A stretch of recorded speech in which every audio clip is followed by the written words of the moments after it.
Hello everyone, I am doctor Geetanjali Dua, school counsellor, family coach. आज मैं जिस टॉपिक पर बात करने वाली हूँ वो टॉपिक है कि हम अपने बच्चों का बिहेवियर कैसे चेंज कर सकते हैं।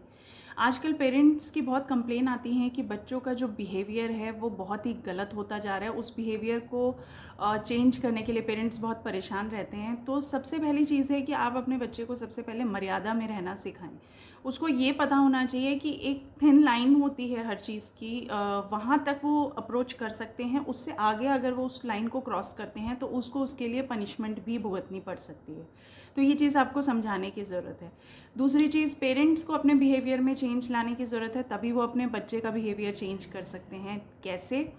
जैसे मान लीजिए आपका बच्चा किसी चीज़ के लिए बहुत ज़्यादा स्टबन बिहेवियर दिखाता है, कोई चीज़ के लिए बहुत ज़्यादा एंगर शो करता है और चाहता है कि वो चीज़ उसको जैसे ही वो मुंह से निकाले उसको मिल जाए। अगर ऐसा बच्चे का बिहेवियर हो चुका है तो आप क्या कर सकते हैं, आप उसको फ़र्स्ट ऑफ़ ऑल उसको समझाइए कि अगर ये चीज़ मतलब अगर वो चीज़ उसके फ़ायदे की नहीं है और मे बी कोई ऐसा टॉय है जिसके लिए वो बहुत ज़िद कर रहा है और वो आपके बजट से बाहर है, उसने किसी और बच्चे को देखा और वो टॉय लेना चाहता है और वो आपके बजट से बाहर है, तो आप पहले उसको समझाइए।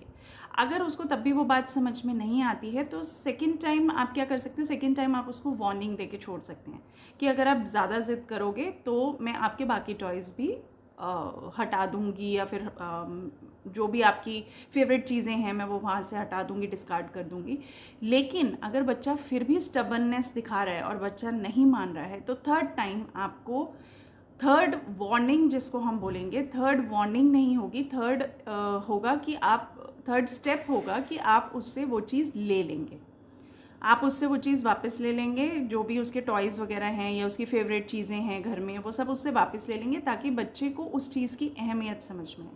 अब छोटा बच्चा है, वो ये नहीं समझ पा रहा कि मेरे पेरेंट्स का बजट अलाउ नहीं कर रहा है उस चीज़ के लिए, बट उसको ये समझने की ज़रूरत है कि अगर मेरे पेरेंट्स मुझे एक चीज़ के लिए एक बार दो बार मना कर रहे हैं तो उसको वो चीज़ समझनी चाहिए। अदरवाइज़ ये बिहेवियर आगे चल के बहुत ज़्यादा स्टबन काइंड ऑफ बिहेवियर हो जाता है बच्चे का, और बच्चा हर चीज़ को हासिल करना चाहता है एट एनी कॉस्ट। अगर वो पॉसिबल है या नहीं है उसको उससे कोई फ़र्क नहीं पड़ता। दूसरी चीज़, बच्चे के साथ रिकनेक्ट कीजिए।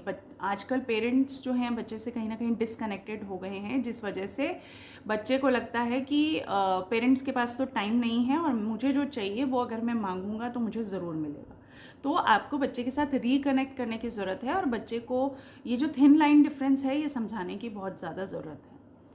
नेक्स्ट, मैं एक आपके साथ एक्सपीरियंस शेयर करती हूँ। मेरे साथ एक पेरेंट्स ने शेयर किया कि उनकी जो बेटी थी वो पहले नेबरहुड में बहुत अपनी फ्रेंड के घर जाया करती थी, बहुत अच्छे से खेलती थी उसके साथ, बहुत मिक्स हो चुकी थी, छोटी सी 2-2.5 साल की बच्ची, तो दोनों आपस में बहुत अच्छे से खेलती थी। बट एक दिन सडनली क्या हुआ कि जो उसके नेबर में जो बच्ची थी उसकी मदर किसी मेड को लेके आई, फुल टाइम मेड को अपने कहीं विलेज से जाके, और उन्होंने उसको एज अ फुल टाइम अपने पास रख लिया। अब वो जो फुल टाइम मेड थी उसका जो कॉम्प्लेक्शन था वो थोड़ा सा डार्क था, उसका स्किन टोन डार्क था।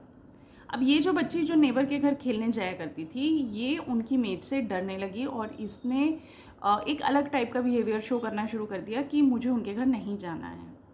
अब वो डर था या कुछ और, ये समझने की ज़रूरत पेरेंट्स को थी कि पेरेंट्स काफ़ी परेशान थे इस चीज़ को लेकर। तो एक्चुअली हमें इस केस में ये करना चाहिए कि अगर कोई बच्चा इस तरीके का रिएक्शन दे रहा है तो 90% चांसेस हैं कि वो उसको स्किन टोन को लेकर डिफरेंशिएट कर रहा है उसके साथ। तो ये कहीं ना कहीं डिस्क्रिमिनेशन का पार्ट है जो हमें बच्चे को बहुत पहले, बहुत अर्ली एज में ही समझा देना चाहिए। अभी बच्चा बहुत छोटा है, 2-2.5 साल का है। अगर हम उसको अभी ये चीज़ क्लियर कर देंगे कि ये सब कुछ नहीं होता, स्किन टोन कुछ नहीं होता है, जो ह्यूमन बीइंग है वो अच्छा है। अब उनको पेरेंट्स को ये रिकमेंडेशन मिला कि उनको घर पे उस मेड को बुलाना चाहिए उस बच्ची के साथ, ताकि ये दोनों मिलके जब खेल रहे हों तो उस बच्चे को ये समझ में आए कि ये जो लेडी है ये भी फैमिली का पार्ट हो सकती है, चाहे उसका कॉम्प्लेक्शन कुछ भी है। इस टाइप के लोग भी हमारे लिए अच्छे साबित हो सकते हैं। तो ये ज़रूरी नहीं है कि स्किन टोन अगर डार्क है तो बच्चा उनसे डरे। बच्चे को ये चीज़ बचपन में समझाने की बहुत ज़रूरत है। तो ये एक टाइप का बिहेवियरल इफ़ेक्ट है जो बच्चे ने शो किया है। तो बहुत ज़रूरी है कि at very early age parents को कंसीडर करनी चाहिए ये चीज़। मैच्योरिटी वहीं पे है कि आप बहुत पहले ही बच्चे को समझा दें, अदरवाइज़ बच्चा जब स्कूल गोइंग हो जाता है तो वहाँ पर अगर वो इस टाइप का कोई स्किन टोन का कोई दूसरा बच्चा देखता है तो डिस्क्रिमिनेशन और ये सब चीज़ें स्टार्ट हो जाती है, हेट्रेड स्टार्ट हो जाती है। तो ये सब रोकने के लिए बेस्ट है कि आप अभी से अपने बच्चे के बिहेवियर पर काम करें। आपको नोटिस करने की ज़रूरत है कि आपका बच्चा किन से काइंड रहता है, किन के साथ पोलाइट रहता है, किन के साथ इल मैनर्ड बिहेव कर रहा है। तो वो सब चीज़ें just keep a check all of you. और ज़रूरी है कि एज अ पेरेंट आपकी बहुत प्राइम रिस्पॉन्सिबिलिटी है, क्योंकि अर्ली एजेस में ये फाउंडेशन टाइम है, जैसी नींव पड़ जाएगी बच्चा वैसा ही सीख जाएगा। तो बच्चे के बिहेवियर को चेंज करना इतना आसान नहीं है, लेकिन छोटे छोटे स्टेप्स आप ले सकते हैं, छोटा छोटा चेक रख सकते हैं अपने बच्चे की हरकतों पे, अपने बच्चे की चीज़ों पर, और उनको वार्निंग्स देकर एट लास्ट उनको ये समझाने की ज़रूरत है कि इस चीज़ के लिए उन्हें पनिशमेंट भी मिल सकती है। तो ये सब चीज़ें हैं, आप अगर छोटे छोटे एफर्ट्स डालेंगे तो कहीं ना कहीं आप अपने बच्चे का बिहेवियर चेंज करने में सक्सेसफुल हो सकते हैं। तो मिलते हैं नेक्स्ट वीडियो के साथ।